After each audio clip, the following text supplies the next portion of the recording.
क्या कर रहे हैं वो भी आपको बता देता हूं। मुंह मांगे कीमत दो और अमेरिका की नागरिकता लो। ट्रंप ने अपने देश में एक नई नीति लागू की है, इसका नाम है गोल्ड कार्ड। गोल्ड कार्ड आज से वहां लागू हो गया। मतलब कोई भी विदेशी व्यक्ति, नॉन अमेरिकन आदमी $10 लाख देकर के अमेरिका की नागरिकता ले सकता है।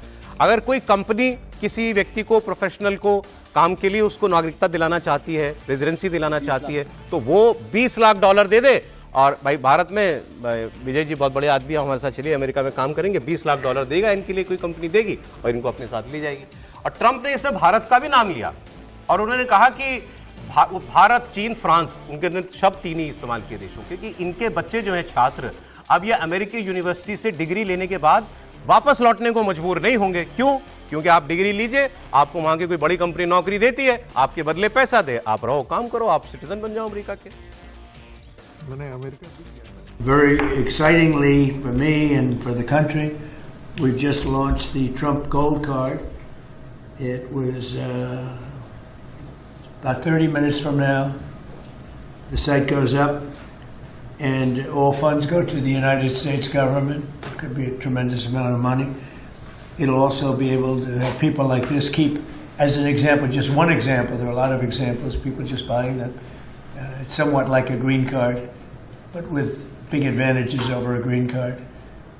And companies are going to be able to go to the Wharton School of Finance, the Stern Business School, Harvard, MIT, wherever you may get your students, any school, and you're able to buy a card and keep that person in the United States. तो ये है साहब gold card scheme. और एक इन्होंने अभी post भी किया था, मैं वो ढूंढ रहा हूँ, बड़ा मजेदार पोस्ट किया है इन्होंने सोशल मीडिया पर। अभी ये सर बोलने लगे मतलब अमेरिका दिख गया, पैसा दो और नागरिकता मैंने कहा नहीं, बहुत अच्छा हुआ ना, ट्रंप ने अमेरिका की बोली लगा दी है, ठीक है। अब जिसको भी खरीदना है अमेरिका का वो खरीद लेगा। बड़े बड़े बिजनेसमैन हैं, 200, ऐसा तो है नहीं, भारत के अंदर एक से एक अरबपति हैं जो 200 क्या 2000 लोगों का जो है वो नागरिकता का पैसा पे कर सकते हैं, एक महीना में इतना पे कर सकते हैं। इसका मतलब दूसरा सर, इसका मतलब ये है कि ट्रंप साहब पर डोमेस्टिक प्रेशर बहुत ज्यादा है। इसको जिक्र करना चाहता था। इसका मतलब कि इतने दिनों के अंदर ट्रंप को ये रियलाइज हो गया है, डॉक्टर कहां से लाएंगे इतना, कितना कंप्यूटर इंजीनियर लाएंगे। सुनिए तो ये सुनिए, ऐसे जवाब मिल जाएगा आपकी बात का। साइंटिस्ट कहां से लाएंगे? एक व्यक्ति ने, ट्रंप साहब ने ट्रूथ सोशल पे पोस्ट किया है, तो एक अमेरिकी व्यक्ति ने इनको जवाब देते हुए ये लिखा है कि अगर किसी और ने ऐसा कोई पोस्ट किया होता ना तो यूनिवर्सली एक्नॉलेज कर लिया जाता कि ये आदमी मेंटली अनस्टेबल है। ये मैं नहीं कह रहा हूं, किसी ने उनके पोस्ट पर लिखा है। और पोस्ट क्या है, मेरा फोन भर गया साहब, बताइए, देखिए इतनी बड़ी स्क्रीन भर गई उनके ट्वीट से। There has never been a president that has worked as hard as me. मेरे जितना काम कोई किसी राष्ट्रपति ने नहीं किया। My hours are longest. मेरे घंटे सबसे ज्यादा होते हैं। And my results are best. मैंने 8 जंगें रुकवाई, लाखों जानें बचाई। ग्रेटेस्ट इकोनॉमी, सुनिए sir, greatest economy in the history of the country, वो मैंने बनाया। मैं बिजनेस वापस लेकर के आया, मिलिट्री को रीबिल्ड किया, सबसे ज्यादा टैक्स कट किया, रेगुलेशन कट किए, और मैंने बॉर्डर पर जो है दीवार बनाई जहां से मेक्सिको से लोग आते हैं। चलिए ये तो सब ठीक है। फिर इसके बाद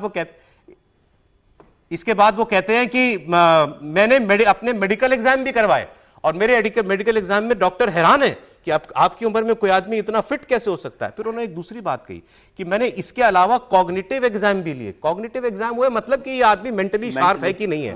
बोले और मेरे रिजल्ट देखकर वो हैरान, बोले इतने ज्यादा नंबर तो किसी राष्ट्रपति के आज तक नहीं आए। और ये तो कोई राष्ट्रपति ये टेस्ट जो है वो लेता ही नहीं है।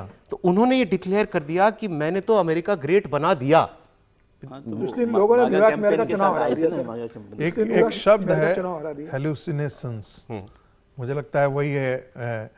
दूसरी बात, मुझे तो हैरानी होती है कि कोई सेल्फ ऑब्सेस्ड कोई इतना प्रेसिडेंट अमेरिका का हुआ है क्या? सर उस पर जवाब मिल गया ना, इस पर अलग से क्या सेल्फ ऑब्सेस्ड है? नहीं, जो दूसरा एक आपने उसके जवाब विजय जी कहने से विजय कहना नहीं चाहते हैं, विजय जी बोलना नहीं, आपने विजय जी को गोल्ड कार्ड लेना है। गोल्ड कार्ड लेना, मैं कह रहा हूँ उन्होंने एक शब्द में ही जवाब दे दिया, जिसने उसको ट्वीट को या पोस्ट को जवाब दिया वो ठीक है। वो हेलोसिनेशन कह लें, सेल्फ ऑब्सेशन कह लें, कुछ भी कह लें, वो कर रहे हैं। मेरे ख्याल से शायद यही उनकी एनर्जी है एक कि नार्सिसिस्ट, जिसकी वजह से वो एक काम नार्सिसिस्ट सर, एक बड़ी खबर आ रही है इस वक्त, बड़ी खबर देखिए पाकिस्तान से आ रही है। पाकिस्तान के पूर्व आईएसआई चीफ को सजा, Faiz Hamid x ISI chief को 14 साल की सजा दे दी गई है।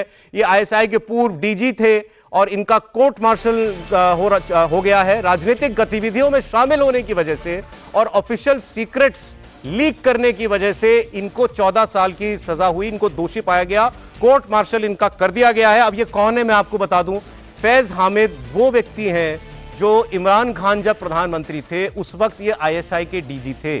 आईएसआई का डीजी पाकिस्तान में तीसरा सबसे ताकतवर आदमी होता है। आर्मी चीफ सबसे ताकतवर, उसके बाद प्रधानमंत्री और तीसरा ये, या दूसरा भी कह सकते हैं आप इनको। और जब काबुल में अफगानिस्तान तालिबान, अमेरिका भागा था और तालिबान आया था, ये पहुंचे थे सबसे पहले वहां पर। इन्होंने जाकर के वेलकम किया था तालिबानियों का। इमरान खान चाहते थे कि ये आदमी आगे बढ़े, आर्मी चीफ भी बन जाए। इनकी बड़ी बनती थी इमरान खान से और बन गए आसिम मुनीर। आसिम मुनीर ने सबसे पहले इस आदमी को बाहर किया, इसको जेल डलवाई और अब उसमें जो है वो सजा भी हो गई है और 14 साल की सजा।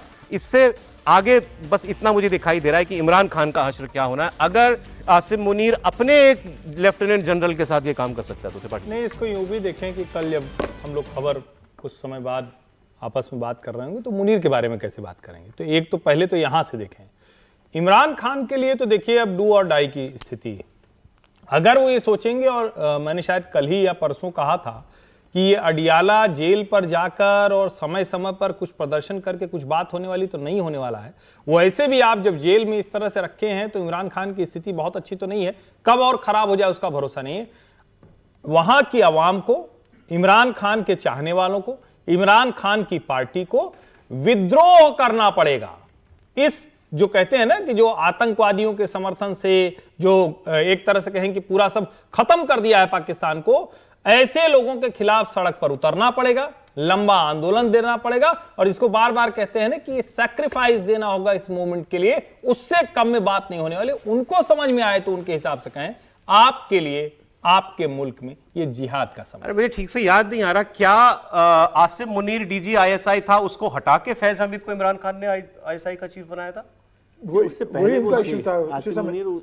आसिम मुनीर पहले थे, उनको हटा दिया था इमरान खान ने और इनको बनाया था। तो देखिए उस आदमी से बदला निकाला उसने। निश्चित रूप से। और ये मैसेज के लिए भी है, ये इमरान खान के मैसेज के लिए भी उन्होंने किया कि भाई इस तरह से पॉलिटिकल एक मैसेज भी है कि नहीं, और उनके बीच में जो टेलीफोन वार्ता हुई थी, जो जिनको सजा हुई इसमें और आसिम मुनीर के बीच में, जिनमें एक दूसरे के खिलाफ गाली गलौज किया था, वो तो पाकिस्तान में बहुत वायरल हुई थी, जिनमें दोनों के बीच हॉट टॉक हुआ था पोस्ट को लेकर। तो ये तभी तय था कि भाई आसिम मुनीर अगर आएंगे, और जब आसिम मुनीर बने थे तब इन्होंने भी कहा था कि अब देश का दुर्भाग्य शुरू हो गया है। तो ये अब तय था कि आसिम मुनीर उनको निपटाएंगे और 14 साल के लिए जेल भेज दिया। इमरान खान के साथ क्या करेंगे देखना बात होगी, लेकिन इमरान खान के साथ वो कुछ करेंगे नहीं। इमरान खान को जेल में कुछ भी हुआ तो पाकिस्तान में आग लगेगी। अब इमरान खान गले की हड्डी बन गए आसिम मुनीर की, ना निकल सकते ना उगल सकते। वो जैसी भी स्थिति में उनको जेल में जिंदा रखना पड़ेगा। सर, दो लेकिन काम इमरान खान के खिलाफ होने वाले हैं और उसको लगभग कंफर्म है। एक, उनकी पार्टी अब बैन होने वाली है और इमरान खान की जेल बदली जाने वाली है। ये जिस जेल में है यहां से उनको हटा करके, क्योंकि इसमें उनकी पत्नी भी साथ में है, तो अब दोनों को अलग किया जाने वाला है, उनको दूसरी जेल में शिफ्ट किया जाने वाला है। दिखाएंगे आपको बड़ी खबर पाकिस्तान से एक छोटे से ब्रेक के बाद।